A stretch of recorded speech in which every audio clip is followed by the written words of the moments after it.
ವ್ಯಾಖ್ಯಾಮುದ್ರಾಂ ಕರಸರಸಿಜೈಃ ಪುಸ್ತಕಂ ಶಂಖಚಕ್ರೆ ಬಿಭ್ರದ್ಭಿನ್ನ ಸ್ಫಟಿಕರುಚಿರೆ ಪುಂಡರೀಕೆ ನಿಷನ್ನಃ ಮ್ಲಾನಶ್ರೀರಮೃತವಿಶದೈರಂಶಭಿಪ್ಲಾವಯನ್ ಮಾಮಾವಿರ್ಭೂಯಾತ್ ಅನಗಮಹಿಮಾ ಮಾನಸೇ ವಾಗಧೀಶಃ. ನಮಸ್ತೆ ಪ್ರಾಣೇಶ ಪ್ರಣತ ವಿಭವಾಯಾವ ನಿಮಗಾಹ ನಮಃ ಸ್ವಾಮಿನ್ ರಾಮಪ್ರಿಯತಮನಮನ್ ಗುರುಗುಣ ನಮಸ್ತುಭ್ಯಂ ಭೀಮ ಪ್ರಬಲತಮ ಕೃಷ್ಣೇಷ್ಟ ಭಗವನ್ ನಮಃ ಶ್ರೀಮನ್ ಮಧ್ವ ಪ್ರದಿಶ ಸುದರ್ಶನ್ನೋ ಜಯ ಜಯ ಶ್ರೀ ಗುರುಭ್ಯೋ ನಮಃ. ನಾರಾಯಣಂ ಸುರಗುರುಂ ಜಗದೇಕನಾಥಂ ಭಕ್ತಪ್ರಿಯಂ ಸಕಲಲೋಕ ನಮಸ್ಕೃತಂ ಚ ತ್ರೈಗುಣ್ಯವರ್ಜಿತಮಜಂ ವಿಭುಮಾದ್ಯಮೀಶಂ ವಂದೇ ಭವಗ್ರಂ ಅಮರಾಸುರಸಿದ್ಧವಂದ್ಯಂ. ನಾರಾಯಣಂ ನಮಸ್ಕೃತ್ಯ ನರಂ ಚೈವ ನರೋತ್ತಮಂ ದೇವೀಂ ಸರಸ್ವತೀಂ ವ್ಯಾಸಂ ತತೋ ಜಯಮುದೀರಯೇ. ವೇದವ್ಯಾಸುರ ಮಹಾಭಾರತದ ಚಿಂತಕರಿಗೆ ವಂದನೆಗಳು. ಮೌಸಲ ಪರ್ವದ 4ನೆಯ ಪ್ರವಚನ. ಯಾದವರ ಸರ್ವನಾಶ ನಡೆದಿದೆ ಸುಮಾರಾಗಿ. ಭೂಮಿಯ ಭಾರವನ್ನು ಕೃಷ್ಣನೇ ಇಳಿಸಿದ್ದಾನೆ. ಇದೀಗ ಮತ್ತೆ ಮಥುರೆಯ ವ್ಯವಸ್ಥೆಯನ್ನು ತಿಳಿಸಿ ದ್ವಾರಕೆಯ ಕಥೆಯನ್ನು ಅರುಹಿ ಇತ್ತ ಪಾಂಡವರಲ್ಲಿಗೆ ದಾರುಕನನ್ನು ಕಳುಹಿಸಿ ತಾನು ಬಲರಾಮನಲ್ಲಿಗೆ ಬಂದಿದ್ದಾನೆ. ಬಲರಾಮ ಬರುವಾಗ ಹೊರಟಿದ್ದಾನೆ. ಬಲರಾಮ ಯಾರು? ಶೇಷ. ಹಾಗಾಗಿ ಹೊರಟಾಗ ಶೇಷ ರೂಪವನ್ನು ಪಡೆದು ಹೋಗ್ತಾ ಇದ್ದಾನೆ. ಸಮುದ್ರದ ಬದಿಯಲ್ಲಿ ಕೂತವ ಬಲರಾಮ ಸಮುದ್ರದೊಳಗೆ ಪ್ರವೇಶ ಮಾಡುತ್ತಾ ಇದ್ದಾನೆ. ಬಲರಾಮನ ಮೈಯಿಂದ ಹಾವು ಎದ್ದಿದೆ. ಇದನ್ನು ಕೃಷ್ಣ ನೋಡಿದ. ಅಥಾ ಪಶ್ಯದ್ಯೋಗಿ ಯುಕ್ತಸ್ಯ ತಸ್ಯ ನಾಗಂ ಮುಖ ನಿಸ್ಸರಂತಂ ಮಹಾಂತಂ. ದೊಡ್ಡ ಹಾವು ಬಾಯಿಯಿಂದ ಹೊರಗೆ ಬರ್ತಾ ಇದೆ. ಬಲರಾಮ ಯೋಗವನ್ನು ಧಾರಣೆ ಮಾಡಿ ಕೂತಿದ್ದಾನೆ. ದೇಹದಿಂದ ಅವನು ಬಿಡುತ್ತಾ ಇದ್ದಾನೆ. ಬಿಡುವಾಗ ಸ್ವಯಂ ಹಾವಾಗಿ ಹೊರಟಿದ್ದಾನೆ. ಸಹಸ್ರ ಶೀರ್ಷಃ ಪರ್ವತಾಭೋಗವರ್ಷ್ಮ. ಬಹಳ ದೊಡ್ಡ ಹೆಡೆ ಅಂದ್ರೆ 1000 ತಲೆ ಸೇರಿದಾಗ. ನಾನು ಈ ಚಿಂತನೆ ನೆರಳಿನಲ್ಲಿ ನಾಗ ಸಮೀಕ್ಷಾದಲ್ಲಿ ಮುಖಪುಟದಲ್ಲಿ ಆ ರೀತಿಯಾದ 1000 ಹೆಡೆಗಳು ಎನ್ನುವ ಚಿಂತನೆ ಬರುವಂತೆ ಮಾಡಲಿಕ್ಕೆ ದೊಡ್ಡ ಗುಡ್ಡೆ ಹಾಗೆ ಕಾಣುತ್ತಿತ್ತು ಅಂತ. ಪರ್ವತಾಕಾರದ ಹೆಡೆ ಒಟ್ಟು ಸೇರಿಕೊಂಡಾಗ ಹಾಗೆ ಹೊರಡ್ತಾ ಇದ್ದ. ನೋಡಿದ ಕೃಷ್ಣ. ಆಗ ನೋಡಿ, ಆ ಹಾವು ಸಮುದ್ರದೊಳಗೆ ಪ್ರವೇಶ ಮಾಡುತ್ತಾ ಇದೆ. ಸಮುದ್ರ ಅಂತೂ ಏನು ಬಂದ್ರೂ ಹೊರಗೆ ಬಡಿಬೇಕು, ದೂಡಬೇಕು ತಾನೆ. ಆದ್ರೆ ಇಲ್ಲಿ ಹಾಗೆ ಆಗಲಿಲ್ಲಂತೆ. ಸಮುದ್ರ ಸ್ವೀಕಾರ ಮಾಡ್ತಾ ಉಂಟಂತೆ ಹಾವು ಬಂದು ಬಿದ್ದಾಗ. ಸಮ್ಯಕ್ ತದಾ ಸಾಗರ ಪ್ರತ್ಯಗೃಹಾತ್. ಜಾಗ ಬಿಟ್ಟು ತಗೊಂಡು ನುಂಗಿ ಹಾಕ್ತಾ ಇದೆ. ಹಾಗಾಗಿ ಬಲರಾಮ ತನ್ನ ಮೂಲ ರೂಪಗಳ ಚಿಂತನೆಯ ಜೊತೆಯಲ್ಲಿ ಸಮುದ್ರದೊಳಗೆ ಪ್ರವೇಶ ಮಾಡಿ ಅವನು ಬಂದ ಜಾಗ ನೆಲದಡಿ ಹೋಗ್ಬೇಕು ಅವನು ಪಾತಾಳಕ್ಕೆ. ಹಾಗಾಗಿ ಇದು ಆಂಶಿಕವಾಗಿ ಅವರ ಸೃಷ್ಟಿ ಇರಲಿಕ್ಕಾಗಿ, ಹುಟ್ಟು ಬರಲಿಕ್ಕಾಗಿ ಒಂದರ ಜೊತೆಯಲ್ಲಿ ಒಂದು ಮತ್ತೆ ಅವರು ತಮ್ಮ ಅಂಶವನ್ನು ತುಣುಕನ್ನು ಮುಗಿಸಿಬಿಡುತ್ತಾರೆ. ಮೂಲ ರೂಪದಲ್ಲಿ ಅದರ ಐಕ್ಯವನ್ನು ಅಥವಾ ಶಕ್ತಿ ಚಿಂತನೆಯನ್ನು ಮಾಡಿಕೊಳ್ಳುತ್ತಾರೆ. ಹಾಗೆಯೇ ಹಾವುಗಳು ಮೇಲೆದ್ದು ಬಂದಿದ್ದಾವಾಗ ಸ್ವಾಗತ ಮಾಡಲಿಕ್ಕೆ ಬರುವ ಶೇಷನನ್ನು ಕರೀಲಿಕ್ಕೆ ಅವರ ಪರಿವಾರದವರು ನಾಗಾ ದಿವ್ಯಾಹ, ಹಾಗೆ ಸರಿತಶ್ಚೈವ ಪುಣ್ಯಾಹ, ನದಿಗಳ ದೇವತೆಗಳೆಲ್ಲ ಮೇಲೆದ್ದು ಬಂದಿದ್ದಾರೆ. ನಾಗಗಳಲ್ಲಿ ಪ್ರಧಾನವಾಗಿ ಕರೀತಾರೆ ಕರ್ಕೋಟಕಃ, ವಾಸುಕಿಹಿ, ತಕ್ಷಕಶ್ಚ. ಇವತ್ತು ನನಗೇನು ವಿಚಿತ್ರ ಅನ್ನಿಸ್ತದೆ. ನಾನು ನಾಗನ ಬಗ್ಗೆ ಬಹಳ ವಿಶದವಾದ ಒಂದು ಚಿಂತನೆಯನ್ನು ಕೊಟ್ಟಿದ್ದೆ 10-20 ವರ್ಷಗಳ ಹಿಂದೆ. ನನಗೆ ಮಹಾಭಾರತವನ್ನು ಓದಿದಾಗಲೇ ಬಂದಿರತಕ್ಕಂತಹ ಒಂದು ಸಂಶಯ.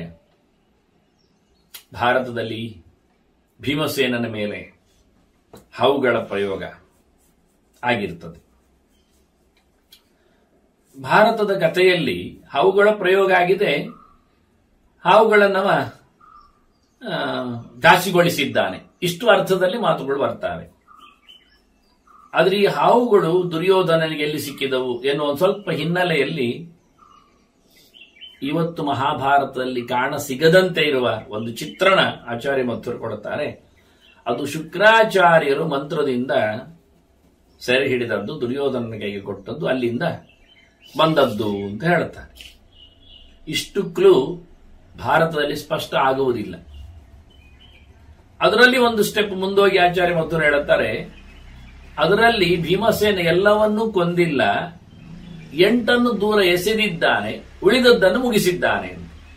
ಈ ವಿಷಯದಲ್ಲಿ ಭಾರತ ಏನ್ ಹೇಳಿತ್ತು ಅಂದ್ರೆ ಘಾಸಿಗೊಳಿಸಿದ್ದಾನೆ ಮಾತ್ರ ಅರ್ಥ ಹೇಳುತ್ತದೆ ಹೊರತು ಕೊಂದದ್ದಾಗ್ಲಿ ಎಸೆದದ್ದಾಗ್ಲಿ ಬಡಿದದ್ದಾಗ್ಲಿ ಹೇಳುವುದಿಲ್ಲ.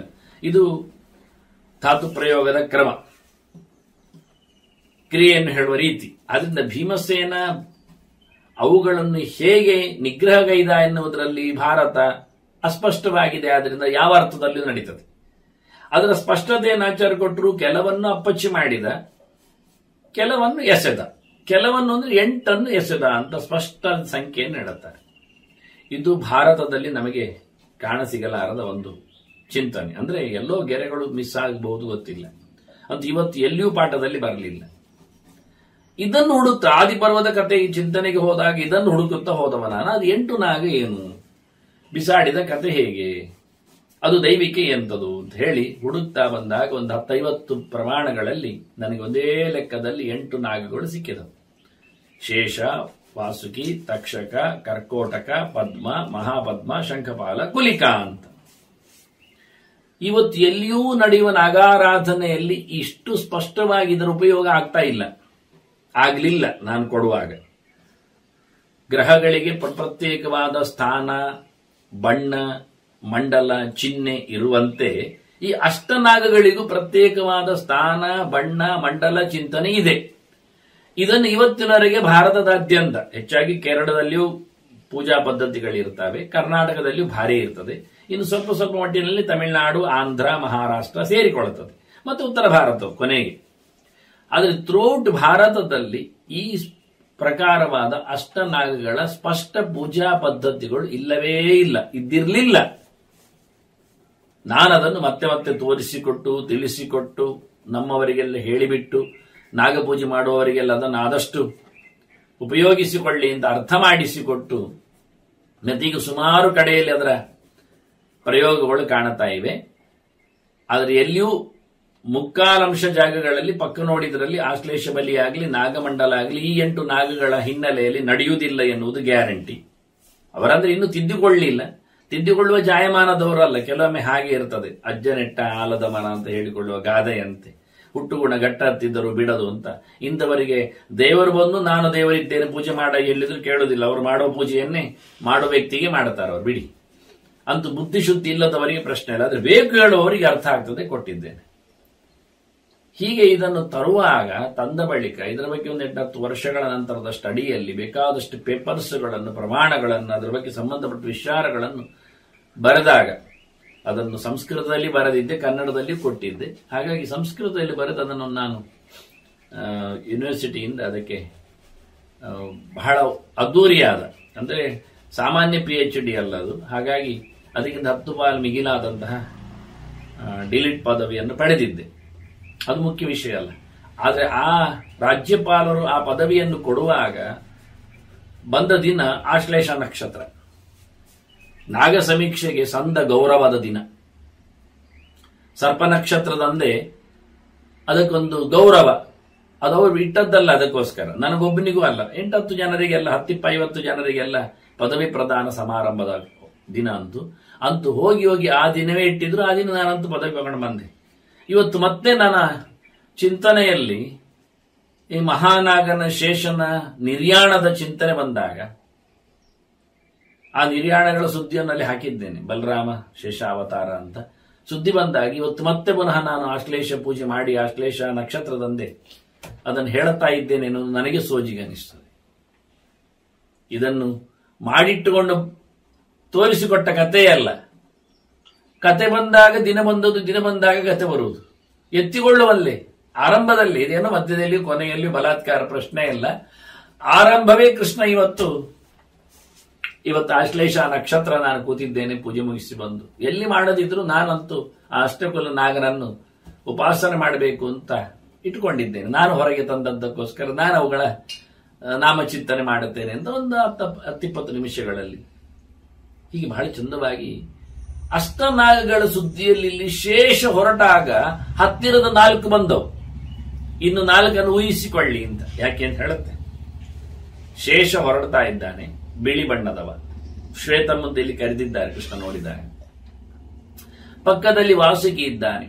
ಶೇಷನ ನಂತರದಲ್ಲಿ ಸೀನಿಯರ್ ಮೋಸ್ಟ್ ಅನ್ನುವ ನೆಲೆಯಲ್ಲಿ ಬಂದವ. ಶೇಷನ ನಂತರದಲ್ಲಿ ಸರ್ಪಗಳ ಸಂತತಿಗೆ ರಾಜನಾಗಿ ಅಭಿಷಿಕ್ತನಾದವ. ಸಮುದ್ರ ಮಥನಕ್ಕೆ ಅಗ್ಗನಾದವ ಎಲ್ಲ ಗೊತ್ತು ನಮಗೆ. ವಾಸುಕಿ ಅವ ಕೆಂಪು ಬಂದಿದ್ದಾನೆ. ಆನಂತರದ ಪಕ್ಕದಲ್ಲಿ ತಕ್ಷಕ.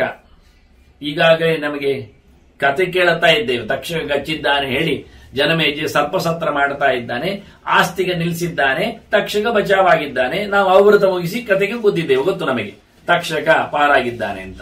ಅವನು ತಕ್ಷಕ. 3ನೇವ ಹಳದಿ ಇದ್ದಾನೆ. 4ನೇವ ಇದು ಜಾತಿ ವಯಸ್ಸು ಹೌದು ಅವರಲ್ಲಿ ಕಲರ್. 4ನೇವ ಕರ್ಕೋಟಕ ಬಂದಿದ್ದಾನೆ, ಅವ ಕಪ್ಪುಮಯ ಕರಿ ಹಾವು. ಹೀಗೆ 4 ಜನರು. ಇನ್ನು ಉಳಿದ 4 ಇದೇ 4 ಬಣ್ಣದವರು. ಪದ್ಮ ಕಪ್ಪು, ಮಹಾಪದ್ಮ ಮತ್ತೆ ಹಳದಿ, ಶಂಖಪಾಲ ಕೆಂಪು, ಕುಲಿಕ ಬಿಳಿ, ಮತ್ತೆ ರಿವರ್ಸ್ ಆರ್ಡರ್ ಅಲ್ಲಿ. ಹಾಗಾಗಿ ಇಲ್ಲಿ ಶೇಷ ಹೋಗ್ತಾ ಇದ್ದಾನಂದಾಗ ಇವರು ಬಂದವರು ಪ್ರತ್ಯುದ್ಗಮನಗೊಂಡವರು, ಸ್ವಾಗತಕ್ಕೆ ಬಂದವರು ಯಾರೆಲ್ಲ ಕೇಳಿದ್ರೆ ಕರ್ಕೋಟಕ, ವಾಸುಕಿ, ತಕ್ಷಕಶ್ಚ ಅಂತಾರೆ. ಮತ್ತು ನೇತಾ ಪ್ರಕಾರ ಈ 3 ಕಲರ್ನವರು ಬಂದಿದ್ದಾರೆ. 1 ಕಲರ್ನವರು ಹೋಗ್ತಾ ಇದ್ದಾನೆ. ಅಂಡರ್ಸ್ಟುಡ್ ವಾಚ್ ಚಾ ಹೇಳಿದ್ರಿಂದ ಮತ್ತೆ 4 ಕಲರ್ನವರು 4 ಪಕ್ಕದಲ್ಲಿ ಇದ್ದಾರೆ. ಇದು ಅನುಕ್ರಮವಾಗಿ ಸುತ್ತಲೇ ಇರುವುದು. ಪೂರ್ವದಿಂದ ಹಿಡಿದು, ಪೂರ್ವದಲ್ಲಿ ಶೇಷ ಆದ್ರೆ ಆಗ್ನೇಯದಲ್ಲಿ ಕೆಂಪಿನವ ಇದ್ದಾನೆ ವಾಸುಕಿ, ಮತ್ತೆ ದಕ್ಷಿಣದಲ್ಲಿ ಹಳದಿಯವ ಇದ್ದಾನೆ ತಕ್ಷಕ. ಅದರಿಂದ ಅವನು ಕಚ್ಚಿದವ ಅಂತಾರೆ. ದಕ್ಷಿಣದವನ್ನ ಕರೆದ ನೋಡಿ, ಶೃಂಗಿ ಯಾರನ್ನು ಕರಿಬೇಕು? 8 ಹಾವಲ್ಲಿ ಯಾರನ್ನಾದ್ರೂ ಕರಿಬಹುದಲ್ಲ ತಕ್ಷಕ? ಯಾರನ್ನಾದ್ರೂ ಕರಿಬಹುದಲ್ಲ ಶೃಂಗಿ ಕಚ್ಚಲಿಕ್ಕೆ? ಹೋಗಿ ತಕ್ಷಕನನ್ನು ಕರೆದದ್ದು ಯಾಕೆ ಅವನು 8ರಲ್ಲಿ ಕೇಳಿದ್ರೆ? ಅವನು ದಕ್ಷಿಣದವ ಅಂತ. ಅದು ಯಮದಿಕ್ಕಿನವ, ಮರಣಕ್ಕೆ ಸಂಬಂಧಪಟ್ಟವ ಅಂತೇಳಿ ನೋಡಿ. ಇದೆಲ್ಲ ಪ್ರತಿಯೊಂದಕ್ಕೂ ಪ್ರಶ್ನೆ ಉತ್ತರ ಸಿಗುತ್ತೆ. ಯಾರನ್ನು ಯಾಕೆ ಕರೆದ? ತಕ್ಷಕನಿಗೆ ಏನಾಗಬೇಕು ನೋಡಿ. ಹೀಗಾಗಿ ದಕ್ಷಿಣದವ ತಕ್ಷಕ, ಮತ್ತೆ ನೈಋತ್ಯದವ ಕರ್ಕೋಟಕ. ಈ 4ರನ್ನು ಕರೆದಿದ್ದಾರೆ. ಇದರ ಆಚೆ ನಂತರದಲ್ಲಿ ಪದ್ಮ, ಮಹಾಪದ್ಮ, ಶಂಖಪಾಲ, ಕುಲಿಕರು ಪಶ್ಚಿಮದಿಂದ ಹಿಡಿದು ಈಶಾನ್ಯದವರೆಗೆ ಬರುವವರು. ಹೀಗೆ ಇವರೆಲ್ಲ ಸ್ವಾಗತಕ್ಕೆ, ಶೇಷನ ಸ್ವಾಗತಕ್ಕೆ ಬಂದಿದ್ದಾರೆ. ಅವರ ಜೊತೆಯಲ್ಲಿ ಪರಿವಾರದವರು ಬಂದಿದ್ದಾರೆ. ಈಗ ನೋಡಿ, ನಾನು ಪರಿವಾರದವರನ್ನು ಸಹ ಭಾರತದಲ್ಲಿ ಇತರ ಪುರಾಣಗಳಲ್ಲಿ ಹುಟ್ಟುವಾಗಿ ಹೇಳಿದ್ದರ ಹೆಸರುಗಳನ್ನೆಲ್ಲ ಕಲೆಕ್ಟ್ ಮಾಡಿ ಕೊಟ್ಟಿದ್ದೇನೆ. ಇಷ್ಟು ಸಣ್ಣದು 8 ಜನರಿಗೆ ಆಹುತಿ ಕೇಳಿದ್ರೆ, ಇಲ್ಲಪ್ಪ 10-20 ಜನ ಇನ್ನೂ ಇದ್ದಾರೆ, ಬೇಕಾದ್ರೆ ಆಹುತಿ ಕೊಡಿ ಅಂತೇಳಿ ಮಂಡಲ ಎಷ್ಟು ದೊಡ್ಡದು ಮಾಡಬಹುದು. ಎಷ್ಟು ಜನರನ್ನು ಕರಿವಾಗ ನೋಡಿ. ಊಟಕ್ಕೆ ಬರ್ಲಿ, ಕೇಳಲಿಕ್ಕೆ, ನಾಮಕರಣ ಇರಲಿ, ಉಪನಯನ ಇರಲಿ, ಮದುವೆ ಇರಲಿ. ಎಷ್ಟು ಜನ ಅಂದ್ರೆ ಕೊರೋನಾ ಸಂದರ್ಭದಲ್ಲಿ ಹೇಳಿದ್ರು 25-50 ಸಾಕು ಅಂತ. ಮತ್ತೆ ಜಾಸ್ತಿ ಆಗ್ತದೆ, ಸ್ಪ್ರೆಡ್ ಆಗ್ತದೆ ಅಂತ. ಸಾಕಾಗುತ್ತದೆ. ನೀವು ಚಂದ ಮಾಡಿ ಊಟ ಹಾಕಿ, ಗೌಜಿ ಮಾಡಬೇಕು ಹೇಳುವುದಿಲ್ಲ. ಹೊಟ್ಟೆ ತುಂಬ ಊಟ ಮಾಡುವಾಗಿ ಇರಲಿ. ಅವರಿಗೆ ಒಳ್ಳೆ ಐಟಮ್ಸ್ಗಳು, ಶುದ್ಧವಾದ ತಯಾರಿ, ಜೊತೆಯಲ್ಲಿ ದೇವರಿಗೆ ಸಮರ್ಪಣೆಯಾಗಿ ಅನುಕೂಲ ಆಗುವ ಹಾಗೆ. ಇದು ಏನಿಲ್ಲ 2-3 ದಿನದಿಂದ ಅಡಿಗೆ ಸ್ಟಾರ್ಟ್ ಮಾಡೋದು, ಅದು ರಾತ್ರಿ ಹಗಲೆನ್ನದೇ ಮಾಡ್ಲಿಕ್ಕೆ ಶುರು ಮಾಡೋದು. ಯಾವ್ಯಾವುದು ನೀರು, ನಾನು ಈಗ ಬಾಗಲೇ ಕೇಳಿಕೊಂಡೆ ಒಂದೆಡೆ, ನೀರು ಇಲ್ಲ ಹೇಳಿದಾಗ ನೀರನ್ನು ತರಿಸುವುದು ಬಾಟ್ಲಿಯಲ್ಲಿ ಅಂತೆ.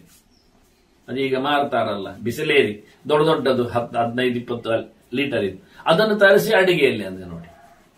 ಅದು ಯಾವತ್ತು ಯಾರು ಮಾಡಿದ್ದೋ, ಎಲ್ಲಿ ತಯಾರಾದದ್ದೋ, ಹೇಗೋ ನೀರು. ಒಂದು ದೃಷ್ಟಿಯಿಂದ ವೈಜ್ಞಾನಿಕವಾಗಿ ಶುದ್ಧಗೊಂಡಿದೆ ಅಂತ ಹೇಳಿಕೊಳ್ಳಲಿಕ್ಕೆ ಬರ್ತದೆ ಬಿಟ್ಟರೆ. ಮತ್ತೆ ನೀವು ಮಡಿವಂತಿಕೆ ಬಗ್ಗೆ, ಇನ್ನಿತರ ಚಿಂತನೆ ಬಗ್ಗೆ ಕೇಳಬೇಡಿ. ಹೀಗೆ ಎಲ್ಲಿಂದಲೂ ನೀರು ತರಿಸ್ತೇವೆ, ಎಲ್ಲಿಂದಲೂ ಹಪ್ಪಳ ಸಂಡಿಗೆಗಳು, ಎಲ್ಲಿಂದಲೂ ಉಪ್ಪಿನಕಾಯಿ, ಯಾರ್ಯಾರೋ ತಯಾರು ಮಾಡಿದೆ, ಯಾರ್ಯಾರೋ ಮುಟ್ಟಿದೆ, ಎಲ್ಲೋ ಇರತಕ್ಕಂತಹ ಸೊತ್ತುಗಳು, ಇವನ್ನೆಲ್ಲ ಬಳಸಿಕೊಂಡು 500-1000 ಜನರಿಗೆ ಗಡದ್ದು ಊಟ ಅಂತ ಹೇಳಿಕೊಂಡು ಮುಟ್ಟಿದ್ದು, ತಿಂದದ್ದು, ಎಸೆದದ್ದು, ಕೇಳಿದ್ದು, ಬೇಡಿದ್ದು ಎಲ್ಲ ಸಿಸ್ಟಮ್ ಅಲ್ಲಿ ಊಟ ಅಂದಾಗ ಎಷ್ಟು ಅಧ್ವಾನ ಆಗುತ್ತೆ. ಇದು ಅನ್ನದಾನದ ಮಹಿಮೆಯನ್ನು ಕೆಡಿಸ್ತದೆ, ಪುಣ್ಯವನ್ನು ದೂರ ಮಾಡುತ್ತದೆ. ಅಷ್ಟೇ ಅಲ್ಲದೆ ತಪ್ಪಿನಿಂದಾಗಿ ಅನ್ಯಾಯ ಆಗಿ ಹಾಳಾಗ್ತದೆ ಬೇಕಾಬಿಟ್ಟಿಯಾಗಿ. ಅದನ್ನು ಬಹಳ ಚಂದವಾಗಿ ಅನ್ನದಾನಾದಿಗಳನ್ನು ನಡೆಸಿದರೆ ಉತ್ತಮ ಅನಿಸ್ತದೆ ವಾಸ್ತವವಾಗಿ. ಹೀಗೆ ನಾಗಗಳನ್ನು ಸಹ ನೀವು 8 ಜನರನ್ನು ಕರೆದು ಮಾತಾಡಿಸಿದ್ರೆ ಚಂದ. ಇನ್ನು ಸ್ವಲ್ಪ ಬೇಗ ಸ್ವಲ್ಪ ಜಾಸ್ತಿ ಪರಿವಾರದವರಿದ್ದಾರೆ, ಅವರನ್ನು ಇಟ್ಟುಕೊಳ್ಳಿ, ಮಾತಾಡಿಸಿಕೊಳ್ಳಿ, ಅವರಿಗೂ ಬಲಿದಾನವನ್ನು ನಡೆಸಬಹುದು. ಯಾಕೆಂದ್ರೆ ಅವರೆಲ್ಲ ಫೇಮಸ್ ಹೇಗೆ ಹೇಳಿದ್ರೆ ಹೆಸರುವಾಸಿಗಳು ಅಂತ ಹೆಸರು ಬಂದವರಿಗೆ. ಉಳಿದ ನಾಗಗಳ ಹೆಸರಿಲ್ಲ. ವೇದಗಳಲ್ಲೆಲ್ಲ ಹೆಸರು ಬಂದವರಿಗೆ ಹೆಚ್ಚು ಗ್ರೇಡ್ ಅಂತ. ಹೆಸರಿಲ್ಲದ ದೇವತೆಗಳು ಅಂದ್ರೆ ಸ್ವಲ್ಪ ಸುಮಾರು, ಅವರು ಕಮ್ಮಿ ಅಂತ ಅರ್ಥ. ಅನಾಖ್ಯಾತರು ಅಂತ ಅವರನ್ನು ಕರೆಯುದು. ಹೆಸರಿಲ್ಲದವರು, ಹೆಸರುಂಟವರಿಗೆ ನಮಗೆ ಹೆಸರು ಗೊತ್ತಿಲ್ಲ, ಅವ್ರ ಹೆಸರುವಾಸಿ ಆಗ್ಲಿಲ್ಲ, ಸಾಮಾನ್ಯರು, ಸೆಕೆಂಡ್ ಗ್ರೇಡ್ ಅಂತ ಅರ್ಥ. ರಾಕ್ಷಸರಲ್ಲಿ ಹಾಗೆ ಹೆಸರು ಬಂದವರೆಲ್ಲ ಭಾರಿ ಕದಿಮರು ಅಂತ ಅರ್ಥ, ಹಾಳಾದವರು ಅಂತ. ಹೆಸರು ಗೊತ್ತಿಲ್ಲದವರು ರಾಕ್ಷಸರು ಪಡೆ ಅಷ್ಟೇ ಆದ್ರೆ ಅವರು ಸ್ವಲ್ಪ ಕಮ್ಮಿ ತಾಮಸರು ಅಂತ. ಕೆಟ್ಟವರೇ. ಹೆಸರುವಾಸಿಯಾದವರಷ್ಟಲ್ಲ ನೋಡಿ, ದೇವತೆಗಳಲ್ಲಿ ಹೆಸರುವಾಸಿಯವರು ಪುಣ್ಯಾತ್ಮರು, ಹೆಸರು ಕಮ್ಮಿ ಇದ್ದವರು ಕಮ್ಮಿ ಪುಣ್ಯವಂತರು. ದೈತ್ಯರಲ್ಲಿ ಹೆಸರಿದ್ದವರು ಜಾಸ್ತಿ ಅನ್ಯಾಯಗಾರರು, ಹೆಸರು ಬಾರದವರು ಸ್ವಲ್ಪ ಕಡಿಮೆ ಮಟ್ಟಿನ ತಾಮಸರು ಅಂತ. ಹೀಗೆ ಇವರ ಕ್ರಮ ಹಾಗೆ. ಇಲ್ಲಿ ಅನೇಕ ನಾಗಗಳು ಸ್ವಾಗತಕ್ಕೆ ಬಂದಿದ್ದಾರೆ. ಹಾಗಾಗಿ ಇಲ್ಲಿ ಬಂದಿರತಕ್ಕ ಸ್ವಾಗತದ ಕೆಲವು ನಾಗಗಳ ಹೆಸರು ಬಹಳ ಚೆನ್ನಾಗಿದೆ. ಪೃಥುಶ್ರವಾಹ, ಅರುಣಃ, ಕುಂಜರಶ್ಚ, ಮಿಶ್ರಿ, ಶಂಕಃ, ಕುಮುದಃ, ಪುಂಡರೀಕ. ಇದರಲ್ಲಿ ಪುಂಡರೀಕ ಅಂದ್ರೆ ಪದ್ಮನೆ, ಅದರಿಂದ ಪ್ರಧಾನ ನಾಗಗಳಲ್ಲಿ 8ರಲ್ಲಿ ಒಬ್ಬ ಆಗ್ತಾನೆ. ಕುಮುದನು ಇನ್ನೊಬ್ಬನೇ, ಅದು ಹಾಗೆ ಪದ್ಮವನೇ. ಆದ್ರೆ ಪದ್ಮ ಮಹಾಪದ್ಮನಿ ಇನ್ನೊಂದು ಹೆಸರು ಅಂತ ಚಿಂತನೆ ಮಾಡ್ಲಿಕ್ಕೆ ಬರ್ತದೆ. ಯಾಕೆಂದ್ರೆ ಪಕ್ಕದಲ್ಲೇ ಶಂಕ ಇದ್ದಾನೆ, ಶಂಕಪಾಲ ಇದ್ದಾನೆ. ಹೀಗಾಗಿ ಪ್ರಧಾನರ ಪದ್ಮ, ಮಹಾಪದ್ಮ, ಶಂಕಪಾಲ, ಇನ್ನೊಬ್ಬ ಕುಲಿಕ ಮಾತ್ರ. ಕುಲಿಕನು ಕಪ್ಪು ಇದ್ದಾನೆ, ಮತ್ತೆ ಕುಲಿಕ ಕುಂಜರನು ಆಗಬಹುದು ಹೇಳುವಾಗ. ಹೀಗೆ ಇವರೆಲ್ಲ ನಾಗಗಳು ಅನೇಕರ ಹೆಸರುಗಳು, ನಾಮಾಂತರಗಳು ಬೇಕಾದಷ್ಟು ಕಡೆ ಕಂಡು ಬರ್ತವೆ. ಇದನ್ನು ಹೇಗೆ ನಾನು ನಾಮಾಂತರ ಇದೆ ಅಂತ ಹೇಳುತ್ತೇನೆ ಕೇಳಿದ್ರೆ, ವಾಸುಕಿ ಅಂದ್ರೇನು?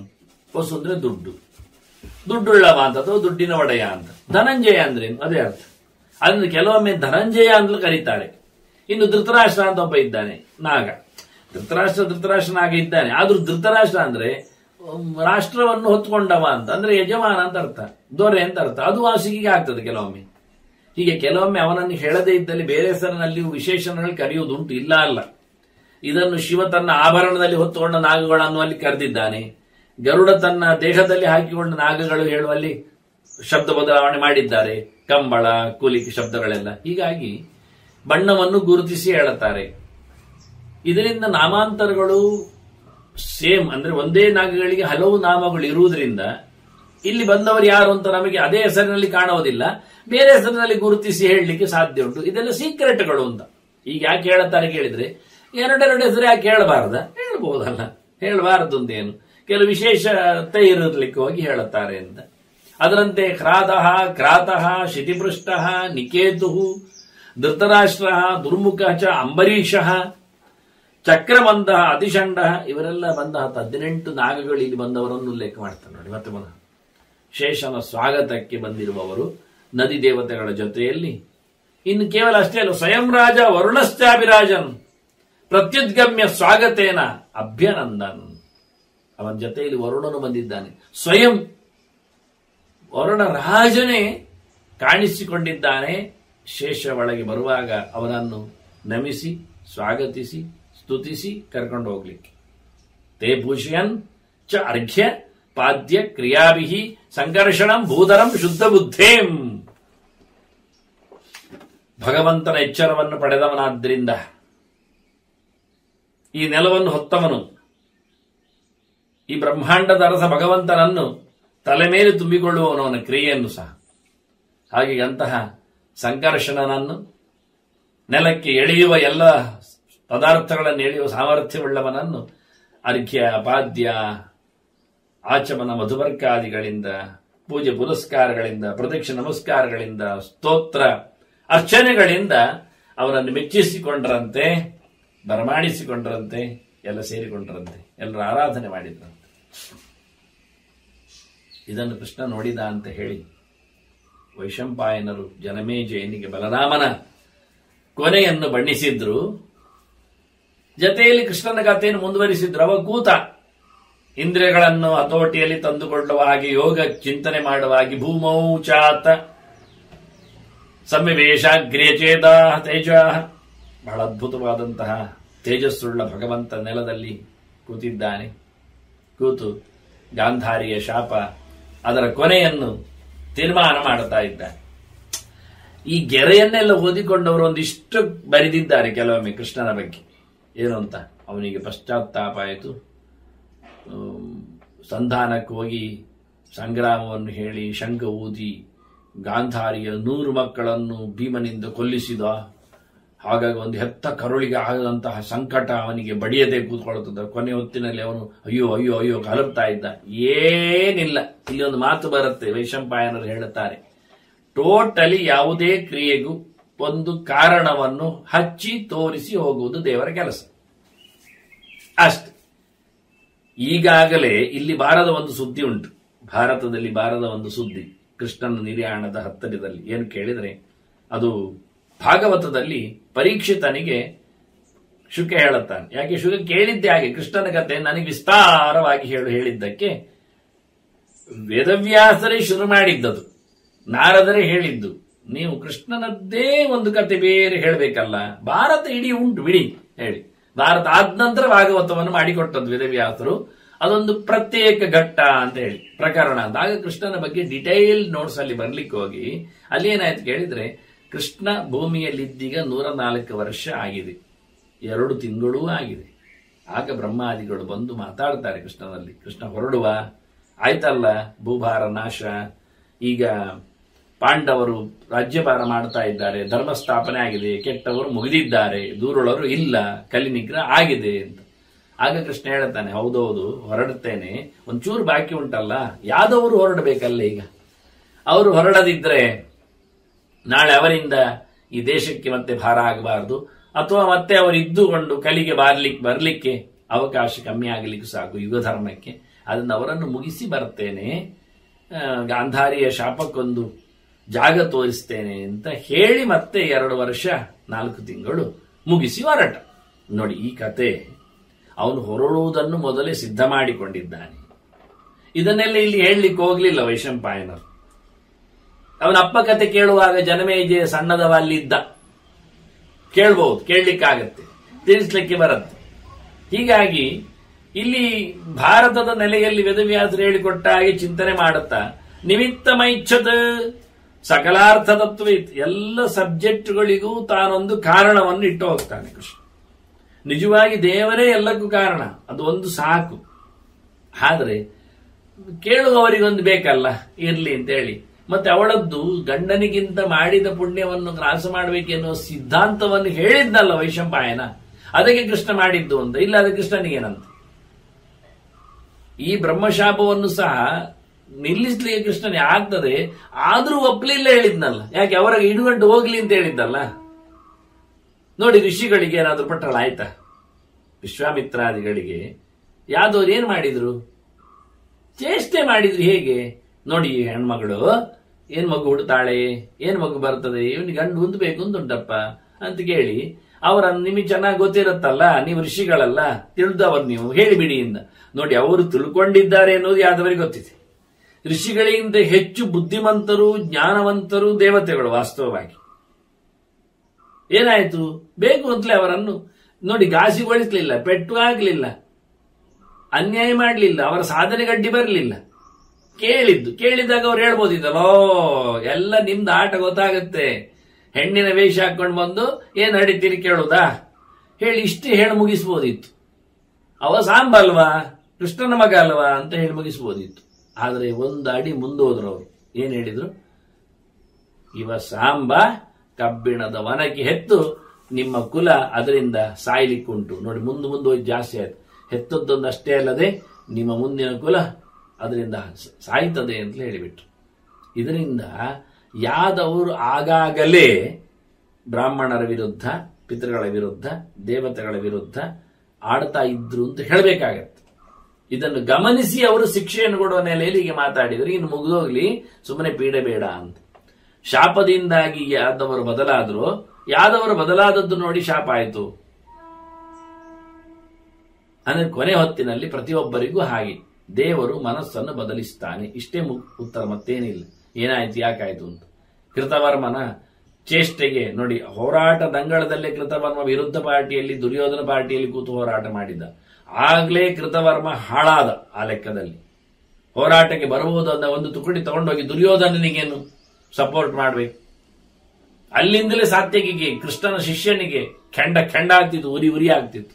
ಅದಕ್ಕೆ 36 ವರ್ಷ ಕಾಲ ಬೇಕಾಯ್ತಾ? ಅದು ಒಬ್ಬನನ್ನೇ ಕೃತವರ್ಮನನ್ನು ಮಾತ್ರ ಬಡೀಲಿಕ್ಕೆ ಹೋಗ್ಬೋದಿತ್ತಲ್ಲ. ಅದಕ್ಕೊಂದು ಸಮಯ ಇರಲಿ ಅಂತೇಳಿ ಎಲ್ಲ ಒಟ್ಟಿಗೆ ತಂದು ಹಾಕಿದ್ದೀಗ ಕೃತವರ್ಮನ ಅನ್ಯಾಯ. ಅದೇ ಸತ್ಯಭಾಮೆಯ ನೋಡು, ನನ್ನ ಅಪ್ಪನ ಸಮಂತಕದಲ್ಲಿ ಇವನ ಪಾತ್ರ ಉಂಟು ಅಂತ ಗೊತ್ತಾದ್ದಕ್ಕೆ ಅಳ್ಳಿಕ್ಕೆ ಶುರು ಮಾಡಿ ಕೃಷ್ಣನನ್ನು ಉದ್ಬೋಧಗೊಳಿಸಿದ್ದು. ಅಂದ್ರೆ ಕೊನೆಯ ಕಾಲದಲ್ಲಿ ಅವಳು ಲಯಕರ್ತೃ ದುರ್ಗಾರೂಪ ಅವಳಿದ್ದಾಳಲ್ವಾ. ಹೀಗೆ ಒಂದು ಕೃಷ್ಣ ಬೇಕೆಂದಲೇ ಗಾಂಧಾರಿಯನ್ನು ಮಾಡಿಕೊಂಡ ಅವಳ ಗಂಟು ತೆಗಿಲಿಕ್ಕೆ ಋಷಿಗಳದ್ದು ಪ್ರಧಾನವಾದಂತಹ ಸಾಮರ್ಥ್ಯಗಳನ್ನೆಲ್ಲ ಕದಿಲಿಕ್ಕುಂಟು, ಅವರ ಶಾಪವನ್ನು ಮಾಡಿಕೊಂಡ. ಹೀಗೆ ಬಹಳ ಯಾದವರದ್ದು ಚೇಷ್ಟೆಗಳ ಅತಿಯಾಗಿದೆ, ಅದಕ್ಕೂ ಒಂದು ಕಡಿವಾಣ ಬೇಕೀಗ. ಹೀಗೆಲ್ಲಕ್ಕೂ ಕೃಷ್ಣ ಯೋಚನೆ ಮಾಡಿಕೊಂಡು, ಹಾಗೆ ಕೃಷ್ಣ ಸಂಹಾರ ಮಾಡಲಿಕ್ಕೆ ಬೇಕಾದ ಯೋಚನೆ ಮಾಡಿದ ಹೊರತು ಅವನು ತಲೆಬಿಸಿ ಮಾಡಿಕೊಂಡದ್ದಲ್ಲ. ಅವನ ಸಂಕಲ್ಪಕ್ಕೆ ವಿರುದ್ಧವಾದ ಯಾವುದೂ ನಡೆಯುವುದಿಲ್ಲ. ಅದು ಬರುವವರಿಗೆಲ್ಲ ಮನುಷ್ಯ ಮಾತ್ರ ಅಂತ ಕೃಷ್ಣನ ಟ್ರೇಸ್ ಮಾಡ್ತಾ ನೋಡಿ, ಕೃಷ್ಣ ಕೊನೆಗೂ ಪಶ್ಚಾತ್ತಾಪ ಪಟ್ಟ, ಅಳ್ಳಿಕ್ಕೆ ಶುರು ಮಾಡಿದ, ಅವನು ಸಾಯಲಿಕ್ಕೆ ಹೊರಟ, ಸ್ಯಾಡ್ನೆಸ್ ಬಂತು, ಏನಾಗ್ಲಿಲ್ಲ. ಮತ್ತು ಇನ್ನೊಂದು ಘಟನೆ ನೆನಪಾಯಿಸ್ತಾನೆ ಕೃಷ್ಣ. ದುರ್ವಾಸಸ ಬಾಯೋಚೋಚ್ಚಿಷ್ಟ ಲಿಪ್ತೆ ಹೆಚ್ಚಾಪ್ಯುಕ್ತಂ ತಪ್ತ ಸಸ್ಮಾರ ಕೃಷ್ಣ ತಚ್ಚ ಸಸ್ಮಾರ. ಕೃಷ್ಣ ಇನ್ನೂ ಒಂದು ನೆನಪು ಮಾಡಿಕೊಂಡಂತೆಂಥದ್ದು ದುರ್ವಾಸರು ಹೇಳಿದ ಕತೆ. ಅದು ಹರಿವಂಶ ಇತ್ಯಾದಿಗಳಲ್ಲಿ ಭಾರಿ ಚೆನ್ನಾಗಿದೆ. ದುರ್ವಾಸರು ಬಂದಾಗ ಆತಿಥ್ಯಕ್ಕೆ ಬನ್ನಿ ಹೇಳಿದಾಗ ಏನ್ ಬೇಕಾದ್ರೆ ಮಾಡ್ತೇವೆ ಅಂದಾಗ ರುಕ್ಮಿಣಿ ಕೃಷ್ಣರನ್ನೆಲ್ಲ ಅವ ಗಾಡಿ ಎಳಿಸಿದ್ದಾನೆ ಊರು ತುಂಬ. ಕುದುರೆ ಕಟ್ಟಲಿಕ್ಕಿಲ್ಲ, ದನ ಕಟ್ಟಿದ್ದಲ್ಲ, ಕೃಷ್ಣ ರುಕ್ಮಿಣಿಯರೇ ಎಳ್ಕೊಂಡು ಹೋಗ್ಬೇಕು. ದುರ್ವಾಸ ಕೂತದ್ದು ಗಾಡಿಯಲ್ಲಿ, ಅವನು ಬಾರ್ಪುರಲ್ಲಿ ಬಡಿಯುವುದು, ಹೋಗ್ತಾ ಉಂಟು ಜನ, ಇಬ್ರು ಎಳಿತಾ ಇದ್ದಾರೆ, ಬೇಗ ಹೋಗಿರ. ಬಿಸಿಲಲ್ಲಿ ಬೇರೆ ರುಕ್ಮಿಣಿ ಆಳ್ತಾ ಬೆನ್ನಲ್ಲಿ ಅವಳಿಗೆ ಬಾಸುಂಡೆ ಬರ್ತಾ ಉಂಟು. ಅಂದ್ರೆ ರುಕ್ಮಿಣಿ ಕೃಷ್ಣನದ್ದು ದೇಹ ಪ್ರಾಕೃತ ಅಲ್ಲ, ಬಡಿಲಿಕ್ಕೆ ಆಗುದಿಲ್ಲ. ಅದು ತೋರಿಸುವುದು ಜನರಿಗೆ ದೇವರು ಕೆಲಸ ಮಾಡ್ತಾನೆ, ಭಕ್ತರ ಅಧೀನ ಇದ್ದಾನೆ ಅಂತ ಹೇಳಲಿಕ್ಕೆ. ಮತ್ತೆ ಅವರನ್ನು ವ್ರತದಲ್ಲಿ ಕೂತಾಗ ಪಾಯಸವನ್ನು ನೆಕ್ಲಿಕ್ಕುಂಟು, ದುರ್ವಾಸರ ಮೈಗೆ ಹಚ್ಚಿ ಎಲ್ಲ ಅದನ್ನೆಲ್ಲ ನೆಕ್ಲಿಕ್ಕೆ ಏನು ನಾಚಿಕೆ ಪಡದೆ ಎಲ್ಲ ಕಡೆ ನೆಕ್ಕಬೇಕು ಹಾಗೆ ಹೀಗೆ ಅಂತ. ಇವಾದ್ರಿಂದ ಸ್ವಲ್ಪ ನೆಕ್ಕುವಲ್ಲಿ ತಡ ಮಾಡಿ ಕಾಲಿ ಅಂತ ನೆಕ್ಕುವುದು ಹೇಳಿ ನಕ್ಕಲಿಲ್ಲ. ಅದಕ್ಕೆ ಅವನಿಗೆ ಕಾಲಿಗೆ ಎಲ್ಲಿ ನೀನು ನೆಕ್ಕಿದ್ಯೋ ಅಲ್ಲಿ ನೀನು ಗಟ್ಟಿ ಆಗ್ತಿ ಅಂತ ಹೇಳಿದ ಅಂತ ಹೇಳಿಕೊಂಡು ತಮಾಷೆ ಮಾಡಿ ಅವನು ಕಾಲಡಿ ನೆಕ್ಕಲಿಲ್ಲ ಅಂತ ಹೇಳಿ ಈಗ ಕಾಲಡಿಗೆ ಮಾಡಿಬಿಡ್ತಾನೆ ನೋಡಿ. ಇದೆಲ್ಲ ಸುಮ್ಮನೆ ನೆನಪು ಮಾಡಿಕೊಡು. ಕೃಷ್ಣನಲ್ಲಿ ಪಾದ ಮಾತ್ರ ಪ್ರಾಕೃತ ಅಂತಲ, ಪೂರ ಮಧುರಾಧಿಪತೆಯ ಅಖಿಲಂ ಮಧುರ, ಎಲ್ಲವೂ ದೇವರದ್ದು ಜ್ಞಾನಾನಂದಮಯ ಆಗಿರುವಾಗ ಮಧ್ವಿತ್ಯಾನಂದ ಬುದ್ಧಿಷ್ಟ ಅಂತ. ಮಧುರ ಅಂದ್ರೆ ಹಾಗೆ ಆನಂದದ ಒಂದು ಆಟ ಲೀಲೆ. ಹೀಗಿರುವಾಗ ಆನಂದಮಯವಾದ ಗುಣಾತ್ಮಕವಾದ ಭಗವಂತನ ದೇಹದಲ್ಲಿದ್ದ ಪ್ರಶ್ನೆ ಇಲ್ಲ. ಮತ್ತು ಹೊರಡುವಾಗ ತನ್ನದೇ ಆಗಿರತಕ್ಕ ಒಂದು ಮೂರ್ತಿಯನ್ನು ಸೃಷ್ಟಿಸಿ ಹೋಗ್ತಾನೆ ಅಷ್ಟೇ, ಮತ್ತೇನಿಲ್ಲ. ಹೀಗೆ ಬಹಳ ಚಂದ. ಈಗ ಬಾಣ ಹೊಡೆದದ್ದು ಅವನಿಗೆ, ಆದ್ರೆ ಹೊರಟಾಗ ಇಟ್ಟು ಹೋದದ್ದು ಬೇರೆ. ಭೀಷ್ಮ ಬಾಣ ಹೊಡೆದಾಗ ಹೊಡೆಸಿಕೊಳ್ಳಿಲ್ವಾ? ಮೈಯಲ್ಲಿ ನೆತ್ತರೆಲ್ಲ ತಂದು ಇಷ್ಟೆಲ್ಲ ಸೃಷ್ಟಿ ಮಾಡಿ ಮೈಯಲ್ಲಿ ತೋಳವನ್ನೆಲ್ಲ ತಂದು ರಾಶಿ ಹಾಕಿದವನಿಗೆ, ಗೋಕುಲದಲ್ಲಿದ್ದಾಗ ವೃಂದಾವನಕ್ಕೆ ಹೋಗುವ ಆಟ ಮಾಡುವವನಿಗೆ ಮೈಯಲ್ಲಿ ನೆತ್ತರ ತರಿಸಲಿಕ್ಕೆ ಬೆವರು ತರಿಸಲಿಕ್ಕೆ ಕಷ್ಟವ, ಎಲ್ಲ ಮಾಡಿ ತೋರಿಸಿದವ. ಈಗ ಮತ್ತೆ ಯೋಚನೆ ಮಾಡ್ತಾ ಒಂದು ನಿಮಿತ್ತ ಇರ್ಲಿ ಅಂತ ಹೇಳಿ ಶಿಷ್ಯೇ ಮಹಾಯೋಗಂ ಉಪೇತ್ಯ ಕೃಷ್ಣ ಮಲಗಿದ.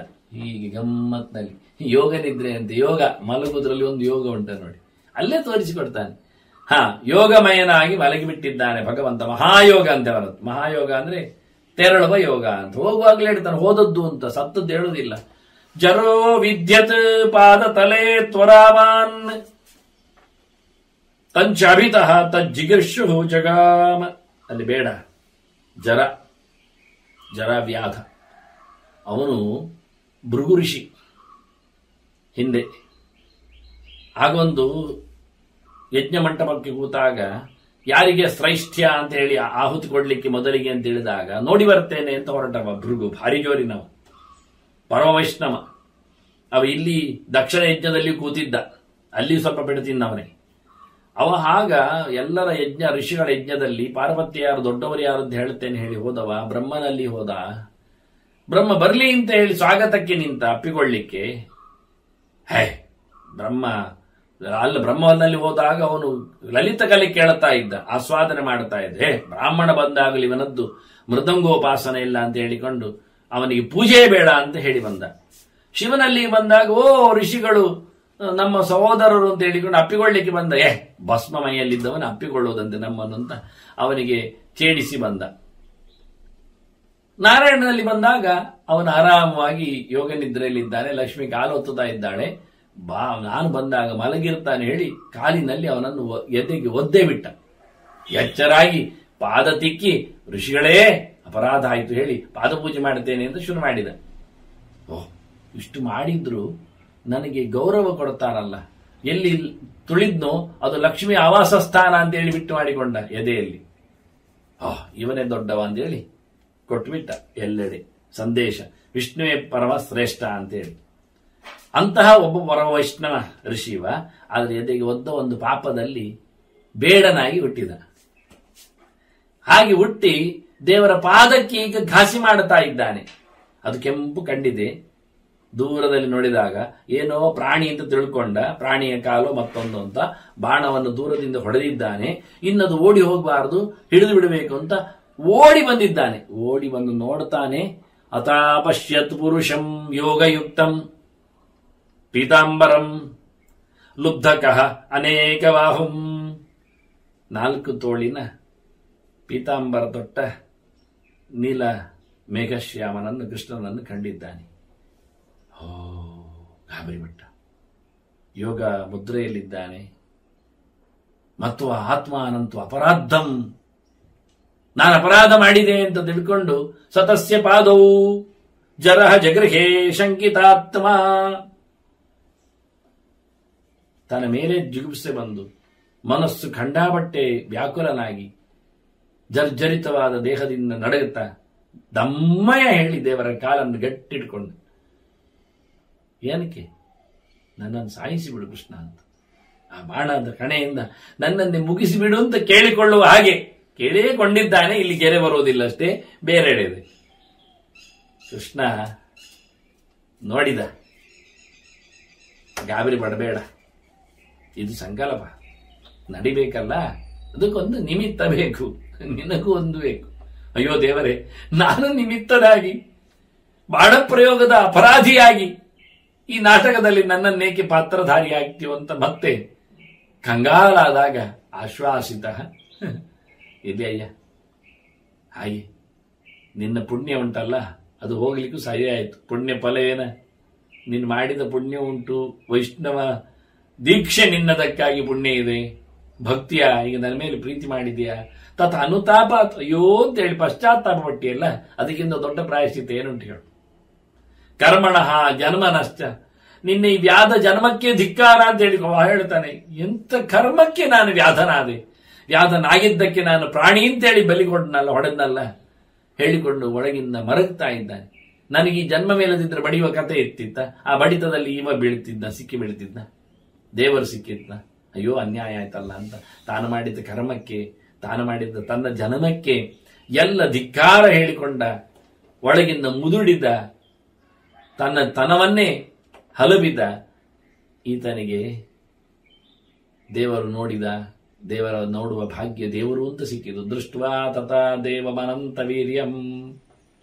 ಏನು ಅದ್ಭುತವಾಗಿ ಭಗವಂತನ ಎಣೆಯಿಲ್ಲದ ಆ ಚೆಲುವನ್ನು, ಆ ಗುಣವನ್ನು ನೆನಪಿಸಿಕೊಂಡ. ದೇವರು ಅಂತ ನೋಡಿದೆ. ಈಗ ನೋಡಿ, ಅವತಾರದಲ್ಲಿ ಭಗವಂತನ ರೂಪಗಳು ಸಿಗ್ತಾವೆ ಕಾಣಲಿಕ್ಕೆ. ಕಂಡ ತಕ್ಷಣ ಮೋಕ್ಷವೋ ಒಳ್ಳೆಯದೋ ಉದ್ಧಾರವೋ ಆಗುವುದಿಲ್ಲ. ಅದನ್ನು ದೇವರು ಅಂತ ಗುರುತಿಸಿಕೊಂಡಾಗ ಮಾತ್ರ. ಸಂಬಂಧಿ ಇದ್ದಾನೆ. ಹಾಗಾಗಿ ನೋಡಿ, ಕೆಲವೊಮ್ಮೆ ಧರ್ಮರಾಜ ಅವನಿಗೆ ಕೃಷ್ಣ ನಮಸ್ಕಾರ ಮಾಡಿದಾಗ ಆಶೀರ್ವಾದ ಮಾಡುವಷ್ಟು ಮುಂದೋದ್ರೆ ಸಿಕ್ಕಿ ಬೀಳ್ತಾನೆ. ಕುಂತಿಯು ಹಾಗೆ. ಆದ್ರಿಂದ ಕುಂತಿ ಹೇಳಿದ್ರು, ನನಗೆ ದೇವರು ಅಂತ ಕಾಣಬೇಕು, ನೀನು ಬಂದು ಅಂತ ಬೇಡ ಅಂತ. ಅದರಂತೆ ನೋಡಿ, ಧೃತರಾಷ್ಟ್ರಾದಿಗಳು ಕಂಡಾಗ, ಅವರಿಗೆ ದೇವರು ಅಂತ ಕಂಡಾಗ ಭಾವಪರವಶರಾಗ್ತಾರೆ. ಅರ್ಜುನ ವಿಶ್ವರೂಪ ದೇವರು ಅಂತ ಕಂಡಾಗ ವೈಭವವನ್ನು ಪಡಿತಾನೆ. ಗೆಳೆಯ ಅಂದಾಗ ಸಿಕ್ಕಿ ಬೀಳುತ್ತಾನೆ. ದುರ್ಯೋಧನಾದಿಗಳು ಕೃಷ್ಣನನ್ನು ಕಾಣಲಿಲ್ವ, ಮೋಕ್ಷಕ್ಕೆ ಹೋಗ್ಲೇ ಇಲ್ಲ, ವೈರಿ ಅಂತಲೇ ಕಂಡಿದ್ದಾರೆ. ಒಬ್ಬ ಮಾನುಷ ಕಪಟಿ ಅಂತ ನೋಡಿದ್ದಾರೆ, ಪ್ರಯೋಜನ ಆಗಲಿಲ್ಲ. ಅನ್ನ ದೇವರನ್ನು ಅವತಾರದಲ್ಲಿ ದೇವರನ್ನಾಗಿ ಕಾಣವೆ, ಇವನು ದೇವರನ್ನಾಗಿ ಗುರುತಿಸ್ತಾ ಇದ್ದಾನೆ. ಹೀಗಾಗಿ ಅವನು ಅಲ್ಲೇ ಸಾಯ್ತಾನೆ. ಮತ್ತೆ ಕೃಷ್ಣ ದೇವತೆಗಳಿಗೆ ಹೇಳಿರ್ತಾನೆ, ವಿಮಾನ ಬರ್ತದೆ, ಅವನನ್ನು ಉದ್ಧಾರನನ್ನಾಗಿಸಿ ಕರ್ಕೊಂಡು ಹೋಗ್ತಾರೆ. ಹೀಗೆ ಜರಾವ್ಯಾಧ ಬಾಣ ಬಿಟ್ಟವನು ಅಲ್ಲಿ ತನ್ನ ಕೊನೆಯನ್ನು, ಪಶ್ಚಾತ್ತಾಪದಿಂದ ತನ್ನ ಕೊನೆಯನ್ನು ಮಾಡಿಕೊಂಡಿದ್ದಾನೆ. ದೇವರೇ ಅವನಿಗೆ ವಿಮಾನದಲ್ಲಿ ದೇವೈಹಿ ಸ್ವರ್ಗ ಪ್ರಾಪಿತಃ ತ್ಯಕ್ತ ದೇಹ, ಅವನು ದೇಹ ಬಿಟ್ಟಿದ್ದಾನೆ, ಸ್ವರ್ಗಕ್ಕೆ ತೆರಳಿದ್ದಾನೆ. ಅಲ್ಲೆಲ್ಲ ಸ್ತೋತ್ರ ಮಾಡಿದ್ದಾರೆ. ಗಣೈರ್ ಮುನೀನಾಂ ಪೂಜಿತಸ್ತತ್ರ ಕೃಷ್ಣ ಗಚ್ಚನ್ ಊರ್ಧ್ವಂ ವ್ಯಾಪ್ಯ ಲೋಕಾನ್ ಸ್ವಲಕ್ಷ್ಮಿಯ. ಜೊತೆಯಲ್ಲಿ ಲಕ್ಷ್ಮಿ ಇದ್ದಾಳೆ.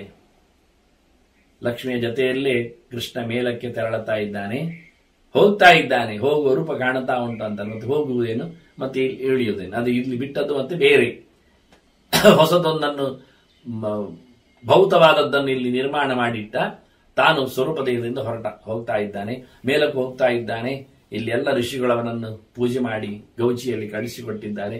ಹಾಗೆ ಕೃಷ್ಣ ಹೋಗುವುದನ್ನು ಹೇಳ್ತಾರೆ ಹೊರತು ಇಲ್ಲಿ ಗಚ್ಚನ್ ಊರ್ಧ್ವ ಮುಂದ ಮೇಲಕ್ಕೆ ಹೊರಡುವುದನ್ನು ತೋರಿಸ್ತಾರೆ. ಹೇಗೆ ಬಲರಾಮ ನೀರೊಳಗೆ ಪ್ರವೇಶ ಮಾಡಿದ್ನೋ, ಹೇಗೆ ಆ ಗರುಡನನ್ನೆಲ್ಲ ಎಳ್ಕೊಂಡೋಗಿ ಬಿಟ್ರು, ಕೈಯಲ್ಲಿ ಚಕ್ರ ಹೇಗೆ ಹಾರಿ ಹೋಗಿತ್ತು, ಹಾಗೆ ಕೃಷ್ಣ ಹೋಗುವ ನಮೂನೆ ಅವಸಾನದ ಕಥೆ ಹೇಗಿತ್ತು ಅಂತ. ದಿವಂ ಪ್ರಾಪ್ತಂ, ಮೇಲೆ ಬರುವುದನ್ನೆಲ್ಲ ನೋಡ್ತಾ ಇದ್ದಾರೆ ದೇವತೆಗಳು. ವಾಸವ ಅಥ ಅಶ್ವಿನೌಚ ರುದ್ರಾದಿತ್ಯ ವಸವಶ್ಚಾತ ವಿಶ್ವೇ, ಅಷ್ಟವಸುಗಳು, ದ್ವಾದಶ ಆದಿತ್ಯರು, ಏಕಾದಶ ರುದ್ರರು, ದಶ ವಿಶ್ವೇ ದೇವತೆಗಳು ಪ್ರತ್ಯುಜ್ಯಯು ಎದುರುಗೊಂಡರಂತೆ. ಎದುರುಗೊಂಡಾಗ ಜೊತೆಯಲ್ಲಿ ದೇವ ಋಷಿಗಳು ಎಲ್ಲ ಇದ್ದಾರೆ. ಮುನಯಶ್ಚಾಪಿ ಸಿದ್ಧಾಹ, ಸಿದ್ಧರಿದ್ದಾರೆ. ಗಂಧರ್ವ ಮುಖ್ಯಾಶ್ಚ, ಗಂಧರ್ವರು ಬಂದಿದ್ದಾರೆ. ಸಹ ಅಪ್ಸರೋಭಿ, ಇವರೆಲ್ಲ ಯಾಕೆ ಕೇಳಿದ್ರೆ ಅವರವರ ಸೇವೆಗಳನ್ನು ಮಾಡಲಿಕ್ಕೆ. ಅಪ್ಸರೆಯರು ಕುಣಿತಾ ಇದ್ದಾರೆ, ಗಂಧರ್ವರು ಹಾಡ್ತಾ ಇದ್ದಾರೆ, ಸಿದ್ಧರು ಪ್ರಾರ್ಥನೆ ಮಾಡ್ತಾರೆ, ಮುನಿಗಳು ವೇದ ಮಂತ್ರಗಳನ್ನು ಹೇಳುತ್ತಾ ಇದ್ದಾರೆ. ಹೀಗೆ ದೇವತೆಗಳು ಭಕ್ತಿ ಪರವಶರಾಗಿ ನಿಂತಿದ್ದಾರೆ. ಇದು ಸ್ವರ್ಗದೆಡೆಗೆ ಬರ್ತಾ ಇರುವುದು, ಮೇಲಕ್ಕೆ ಹೋಗ್ತಾ ಉಂಟು. ಎಷ್ಟು ಮೇಲಕ್ಕೆ ಹೋಗ್ತಾ ಉಂಟು ಕೇಳಿ ನಾನು ಹೇಳಿದೆ, ಇಲ್ಲಿ ರುದ್ರರೂ ಎಲ್ಲ ಸೇರಿದ್ದಾರೆ ಅಂತ ಉಪಾಸನೆಗೆ. ಆದ್ರಿಂದ ಇದನ್ನು ಲೆಕ್ಕಕ್ಕಿಡುವ, ಮತ್ತೆ ಅವರು ಪ್ರಾರ್ಥನೆ ಮಾಡುವ ಒಂದು ಮಾತು ಕೇಳುವ. ನಮೋ ನಮಸ್ತೆ ಭಗವನ್ ಶಾಂಗಧನ್ವನ್ ಧರ್ಮಸ್ಥಿತ್ಯೈ, ನೀನು ನಿಜವಾಗಿ ಧರ್ಮವನ್ನು ಗಟ್ಟಿ ಮಾಡಲಿಕ್ಕೋಸ್ಕರ ಬಂದದ್ದು. ಪ್ರಾದುರಾಸೀಹಿ ಧರಾಯಾಮ್, ಈ ನೆಲದಲ್ಲಿ ನೀನು ಬರಲಿಕ್ಕೆ ಕಾರಣ ಯಾಕೆ? ಭೂಮಿಯನ್ನು ಇಳಿದದ್ದೇ ನೀನು ಇಲ್ಲಿರತಕ್ಕ ಅಧರ್ಮವನ್ನು ನೆಲೆಗೊಳಿಸಿ. ಅದೆಂತವರನ್ನು ಹೇಳ್ತಾರೆ? ಕಂಸಾಖ್ಯಾದೀನ್ನ ದೇವಶತ್ರುಂಶ್ಚ ಸರ್ವಾನ್ನ ಹತ್ವ. ಕಂಸನಿಂದ ಶುರುವಾಯಿತು, ಅದಕ್ಕೆ ಮೊದಲು ಅವನ ಹೆಸರೆತ್ತಿದ್ದು. ಮತ್ತೆ ಅವನು ಕಾಲನೇಮಿ, ಬಹಳ ಜೋರಿನವ. ಹಾಗೆ ಅಂತಹ ದುಷ್ಟರನ್ನು ಸಂಹಾರ ಮಾಡಲಿಕ್ಕೆ, ದೇವತೆಗಳ ಶತ್ರುಗಳನ್ನು ನಿರ್ಮೂಲನಗೊಳಿಸಲಿಕ್ಕೆ ನೀನು ಬಂದಿದೆ. ಅವರನ್ನೆಲ್ಲ ಮುಗಿಸಿದೆ.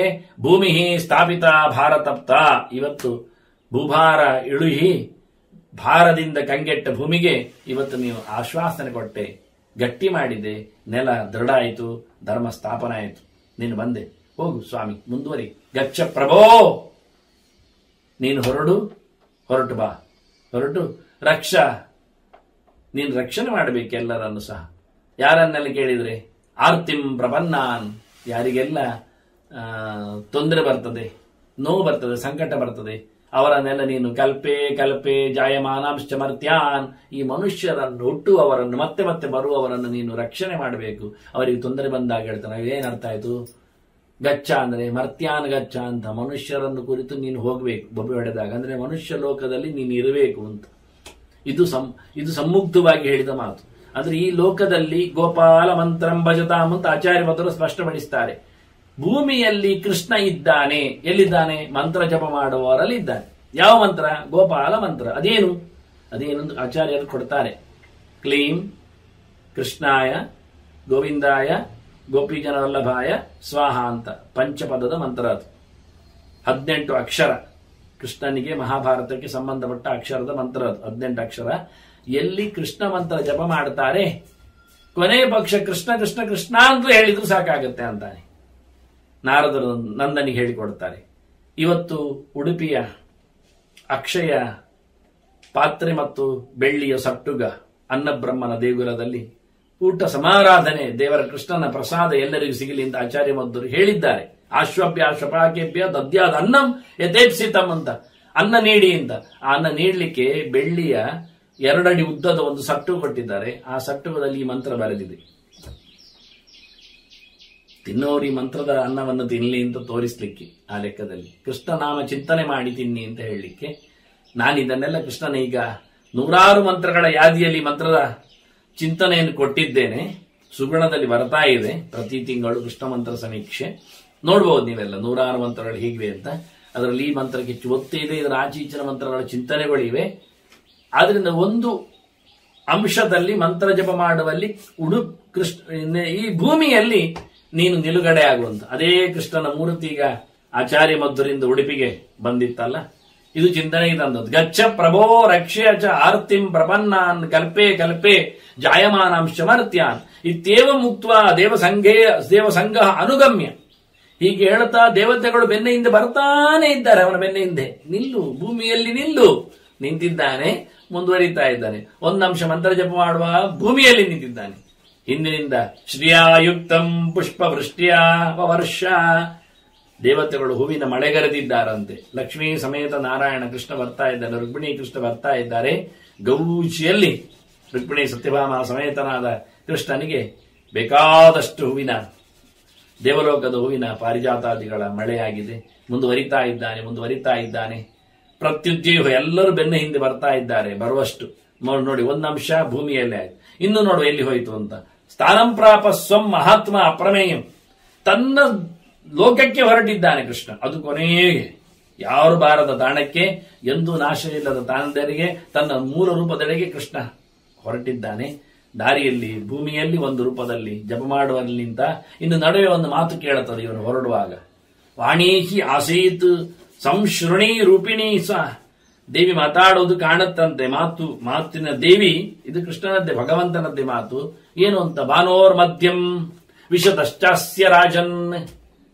ವೈಶಂಪಾಯನರು ಹೇಳುತ್ತಾರೆ ಜನಮೇಜಯನಿಗೆ, ಅವನು ಭಾನುಮಂಡಲ ಮಧ್ಯದಲ್ಲಿ ಹೊರಟ ಅಂತ. ಸೂರ್ಯಮಂಡಲದ ನಡುವೆ ಹೋಗುವಾಗ ಮಾತು ಕೇಳಿತ್ತಂತೆ, ನಾನಿಲ್ಲಿದ್ದೇನೆ ಅಂತ. ಭುಜೈಹಿ ಚತುರ್ಭಿಹಿ ಸಮಪೇತಂ ಅಮೇದಂ ರೂಪಂ ವಿಶಿಷ್ಟಾಂ ಜೀವಿತಂ ಸಂಸ್ಥಿತಂಚ. ನಾನಿದರಲ್ಲಿ 4 ಕೈಯಿಂದ ಇದ್ದೇನೆ. ನೋಡಿ ಲೆಕ್ಕ ಹಾಕಿ. ದೇಶದ ಸವಿತೃಮಂಡಲ ಮಧ್ಯವರ್ತಿ ನಾರಾಯಣ ಸರಸಿಜಾಸನ ಸನ್ನಿವಿಷ್ಟ ಕೇಯೂರವಾನ್ ಮಕರಮಂಡಲವಾನ್ ಕಿರೀಟಿ ಹಾರಿ ಹಿರಣಮಯ ವಪು ಧೃತ ಶಂಖ ಚಕ್ರ. ಕೈಯಲ್ಲಿ ಶಂಖಚಕ್ರ ಎತ್ತಿಡಿದಿದ್ದಾನೆ ಅಂತ. 2 ಕೈ ಬರಿಬೇಡಿ, ಅದಕ್ಕೆ ಹೇಳಿದ್ದು ಕೃಷ್ಣ ಹೇಳ್ತಾನೆ, ನಾನಿಲ್ಲಿ 4 ಕೈಯಲ್ಲಿ ಇದ್ದೇನೆ. ವೈಷ್ಣವ ಧರ್ಮ ಪರ್ವದಲ್ಲಿ ಎಷ್ಟೋ ಕಡೆ ನಾನು ಹೇಳಿದ್ದೇನಲ್ಲ, ಕೃಷ್ಣ ಗಾಯತ್ರಿ ಉಪಾಸನೆ ಮುಖ ಕೃಷ್ಣ ಹೇಳಿದ್ದರ ಕಥೆ ಹೇಗಿತ್ತು ಅಂತ ಅಷ್ಟು ಸರ್ತಿ ಹೇಳಿದ್ದೇನೆ. ಅಲ್ಲಿ ಧರ್ಮರಾಜ ಕೇಳಿದ್ದಕ್ಕೆ ಕೃಷ್ಣ ತನ್ನ ರೂಪವನ್ನು ಸೂರ್ಯನಲ್ಲಿ ಹೇಳ್ತಾನೆ. ಭಾಗವತದಲ್ಲಿ ಉದ್ದವನಿಗೆ ಹೇಳಿದ್ದು ರೂಪ ಕಾಣುತ್ತದೆ ಸೂರ್ಯೋಗಿನಿ ಅನ್ನುವಲ್ಲಿ ನನ್ನ ರೂಪ ಇದೆ ಅಂತ. ಆದ್ರಿಂದ ಚಕ್ರಶಂಖ ಗದಾ ಪದ್ಮ ಹಿಡಿದ ಕೃಷ್ಣ ನಾರಾಯಣ ರೂಪ ಸೂರ್ಯಮಂಡಲದಲ್ಲಿ ಇರುವುದು. ಆಯ್ತಾ? ನೀವು ಯಾರ್ಯಾರೋ ಏನೇನೋ ಹೇಳತಾ ಏನೇನೋ ಮತ್ತೆ ಗೀಚುತ್ತಾ ಬರಿತಾನೇ ಇದ್ದಾರೆ. ನಾನು ಸಂಧ್ಯಾ ಸಮೀಕ್ಷೆ ಕೊಟ್ಟಿದ್ದೇನೆ, ಜನರು ಓದಿಕೊಳ್ಳಿ ಅಂತ ವಿವರಣೆ ನೀಡಿದ್ದೇನೆ, ಆದ್ರೂ ಮತ್ತು ಕೇಳುವುದಿಲ್ಲ. ಇಲ್ಲಿ ಮತ್ತೆ ಕೃಷ್ಣ ಹೊರಟಾಗಲೂ ಹೇಳುತ್ತಾ ಇದ್ದಾನೆ, ಮಾತು ಕೇಳಿದೆ ಅಂತ ಹೇಳುತ್ತಾನೆ ಜನಮೇಜಯನ ಹತ್ರ ವೈಶಂಪಾಯನರು. ಭುಜೈಹಿ ಚತುರ್ಭಿಹಿ ಸಮುಪೇತಂ. 4 ಕೈ ಉಂಟು, ಅದು ಕೃಷ್ಣನ ರೂಪ. ಚಕ್ರಶಂಖ ಗದಾ ಪದ್ಮಧರನಾಗಿದ್ದಾನೆ. ಇದು ಚಿಂತನೆಯನ್ನು ಸ್ಪಷ್ಟ ಮಾಡುತ್ತಾರೆ. ಆಚಾರ್ಯವರ ಮತ್ತೊಂದು ಚಿಂತನೆ ಕೊಟ್ಟಿದ್ದಾರೆ ಕೃಷ್ಣನ ಬಗ್ಗೆ ಹೇಳುವಾಗ. ಧ್ಯಾಯದ್ ಹರಿರ್ಮಣಿ ನಿಭಂ ಜಗದೇಕವಂದಂ ಸೌಂದರ್ಯ ಸಾರಂ ಹರಿಶಂಕ ವರಾಭಯಾನಿ ದೋರ್ವಿರ್ತದಾನ ಅಂತ. ಚಕ್ರಶಂಕ ಮತ್ತೆ ವರಾಭಯ ಅಂತ. ಅದು ಒಂದು 4 ಕೈಯ ರೂಪದ ಬಗ್ಗೆ ಚಿಂತನೆ ಕೊಡ್ತಾ ಇದ್ದಾರೆ ಕೃಷ್ಣ ಮಂತ್ರಕ್ಕೆ. ಅದರೊಟ್ಟಿಗೆ ರುಕ್ಮಿಣಿ ಸತ್ಯಭಾಮೆಯರಿದ್ದಾರೆ ಅಲ್ಲಿ ಹೇಳುವಲ್ಲಿ ಬಹಳ ಚಂದವಾಗಿ. ದೋರ್ಬಿರ್ದದಾನಂ ಅಜಿತಂ ಸರಸಂಚ ಭೈಷ್ಮೀ ಸತ್ಯ ಸಮೇತ ಅಖಿಲ ಪ್ರದಂ ಇಂದಿರೇಶಂ ಅಂತ. ಈ ರೀತಿಯಾಗಿ ಕೃಷ್ಣನ ಚಿಂತನೆ 4 ಕೈಯಿಂದ ಭುಜೈಹಿ ಚತುರ್ಭಿ ಇಲ್ಲಿ ಹೇಳುವಾಗ ಸಮುಗ್ಧವಾಗಿ 2 ರೂಪ ಚಿಂತನೆಗೋಸ್ಕರ ಹೇಳಿತ್ತು. ಈ 4 ಕೈ ಉಂಟು, ಆ ಬಗೆಯ 4 ಕೈ ಉಂಟು ಅಂತ. 2 ಕೈ ಮಾತ್ರ ಅಲ್ವೇ ಅಲ್ಲ ಸೂರ್ಯಮಂಡಲದಲ್ಲಿ. ಹೀಗಾಗಿ ಸೂರ್ಯಮಂಡಲದ ಕೃಷ್ಣನ ಚಿಂತನೆ ಶಂಖಚಕ್ರ ಗದಾಪದ್ಮಧಾರಿಯಾಗಿ ಅನುಸಂಧಾನ ಮಾಡಲಿಕ್ಕೆ ಇದು ಹಿಂದೆ ಧರ್ಮರಾಜನಿಗೆ ಹೇಳಿದ್ದ ವೈಷ್ಣವ ಧರ್ಮದ ಚಿಂತನೆ ಹೌದು, ಬೇರೆ ಕಡೆಯಲ್ಲಿ ಬಂದಂತಹ ಕಥೆಯದು ಸ್ಮೃತಿಗಳಲ್ಲಿ. ಅದನ್ನೆಲ್ಲ ನಾನು ಒಂದು ಕಡೆ ಸಂಧ್ಯಾ ಸಮೀಕ್ಷೆಯನ್ನು ನೀಡಿದ್ದೇನೆ. ಹೀಗಿದು 2ನೇ ರೂಪ ನಾನಿದ್ದೇನೆ ಹೇಳಿದ. ಭೂಮೌ ಗತಂ ಪೂಜಯತ ಅಪ್ರಮೇಯಂ. ಅಪ್ರಮೇಯ ಭೂಮಿಯಲ್ಲಿಯೂ ನಾನಿದ್ದೇನೆ ಅಂತ ದೇವರಿಗೆ ಹೇಳ್ತಾನೆ. ಆ ಮಾತಿನಲ್ಲಿ ಹೇಳುವಾಗ ದೇವತೆಗಳು ಪ್ರಾರ್ಥನೆ ಮಾಡಿದ್ದು ಭೂಮಿಗೆ ಬಾ ಅಂತ. ಇವ ಹೇಳ್ತಾನೆ, ನಾನು ಭೂಮಿಯಲ್ಲಿ ಇದ್ದೇನೆ. ಸದಾಯಿ ತಸ್ಮಿನ್ ನಿವಸಾಮೀತಿ ದೇವಾ. ದೇವತೆಗಳನ್ನು ಕರೆದು ಕೃಷ್ಣ ಹೇಳ್ತಾನೆ, ನಾನು ಇಲ್ಲೇ ಇದ್ದೇನೆ, ಅಲ್ಲೇ ಇದ್ದೇನೆ. ಅದು ಸರಸ್ವತಿ ಮಾತು ಹೇಳಿದ್ರು, ಶ್ರುತಿವಾಣಿ ವಾಕ್ಯವಾಗಿ ದೇವಿ ಹೇಳಿದ್ಲು ಒಂದೇ, ಯಾರು ಹೇಳಿದ್ದು ಆಗ್ಬೋದು. ಒಳಕೂತ ಮಾತು ದೇವತೆಗಳಿಗೆ ಕೇಳಿದೆ, ನಾನು ನೆಲದಲ್ಲಿ ಇದ್ದೇನೆ, ಸೂರ್ಯಮಂಡಲದಲ್ಲಿದ್ದೇನೆ. ಇದು 2ನೇ ರೂಪ ಆಯ್ತು. ಮತ್ತೆ 3ನೇದ್ದು ಮೇಲಕ್ಕೆ ಹೋಗುವಾಗ ರುದ್ರಾದಿತ್ಯಾಹ ಅಂತ ರುದ್ರಾದಿಗಳು ಉಪಾಸನೆ ಮಾಡಿದ್ದು ಅಂದ್ರೆ ಅದು ಶಿವನ ಲೋಕದಲ್ಲಿ ಕೂತ ರೂಪ. ಅದು 3ನೇ ರೂಪ ಶಿವನ ಲೋಕದಲ್ಲಿ ಒಂದು ರುದ್ರನಿಂದ ಉಪಾಸನೆ ಆಗದು. ರುದ್ರ ಅಂಡ್ ಕೋ, ರುದ್ರ, ಇಂದ್ರ, ಚಂದ್ರ ಇವರೆಲ್ಲರೂ ವಸುಗಳು, ವಿಶ್ವ ದೇವತೆಗಳು, ಸಾಧ್ಯರು, ಋಷಿಗಳು ಎಲ್ಲ ಉಪಾಸನೆ ಮಾಡುವ ಲೋಕದ ಚಿಂತನೆ 3ನೇದ್ದು ಅದು ರುದ್ರಲೋಕದ್ದು. ಇನ್ನೂ ಮುಂದಕ್ಕೆ ಹೋಗುವಾಗ ಇನ್ನೊಂದುಂಟು. ಸದಾ ಮತ್ತೆ ಹೇಳುವಾಗ ದೇವಾಹ ನಿವೃತ್ತಾಹ ತತ್ಪದಂ ನಾಪ್ನುವಂತಹ ಬುದ್ಧ್ಯಾ ದೇವಂ ಸಂಸ್ಮರಂತ ಪ್ರತೀತಾಹ. ಎಲ್ಲ ದೇವತೆಗಳು ಬೆನ್ನೆಯಿಂದ ಹೊರಟರು ಇನ್ನು ಹೋಗ್ಲಿಕ್ಕೆ ಆಗುವುದಿಲ್ಲ, ನಿಂತು. ರುದ್ರ ಉಪಾಸನೆ ಮಾಡುವ ಲೋಕದೊಳಗೆ ದೇವತೆಗಳ ಅಂತೂ ಅದರಿಂದ ಆಚೆ ಹೋಗುವಾಗ ಸ್ವಲ್ಪ ಹೋಗ್ಲಿಕ್ಕೆ ಆಯ್ತು, ಮತ್ತೆ ಹೋಗ್ಲಿಕ್ಕೆ ಆಗ್ಲಿಲ್ಲ. ಮತ್ತೆ ಮನಸ್ಸಿನಲ್ಲೇ ಹೋದ್ರಂತೆ, ಕೃಷ್ಣ ಕೃಷ್ಣ ಕೃಷ್ಣ ಅಂತ ಚಿಂತನೆ ಮಾಡ್ತಾ ಮನಸಾರೆ ಹೊತ್ತುಕೊಂಡು ಮುಂದೆ ಹೋದ್ರು.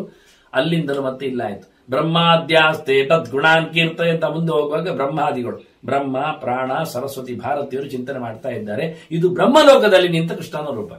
ಒಂದು ಭೂಮಿಯಲ್ಲಿ ಮಂತ್ರ ಜಪ ಮಾಡುವವರಿಗೆ, ಕೃಷ್ಣ ಕೃಷ್ಣ ಹೇಳುವವರಿಗೆ, ಇನ್ನೊಂದು ಸೂರ್ಯಮಂಡಲದಲ್ಲಿ ಗಾಯತ್ರಿಯ ಮಂತ್ರದಿಂದ ಪ್ರತಿಪಾದ್ಯನಾಗಿ ಕೃಷ್ಣನಿಂದ, 3ನೇದ್ದು ರುದ್ರಲೋಕದಲ್ಲಿ ರುದ್ರಾದಿಗಳಿಂದ ಉಪಾಸಿತನಾಗಿ ನೆಲೆಗೊಂಡ, 4ನೇದ್ದು ಬ್ರಹ್ಮಲೋಕದಲ್ಲಿ ಸತ್ಯಲೋಕದಲ್ಲಿ ಬ್ರಹ್ಮಾದಿಗಳಿಂದ ಉಪಾಸಿತನಾಗಿ ನಿಂತ, ಬ್ರಹ್ಮ, ಸರಸ್ವತಿ, ಭಾರತಿ, ಪ್ರಾಣರಿಂದ ಉಪಾಸನಾಗಿ ನಿಂತ ತದ್ಗುಣಾನ್ ಕೀರ್ತಯಂತಹ ಶುಭಾನ್ ಲೋಕಾನ್ ಸ್ವಾನ್ ಪ್ರಪೇದು ಸುರೇಂದ್ರ.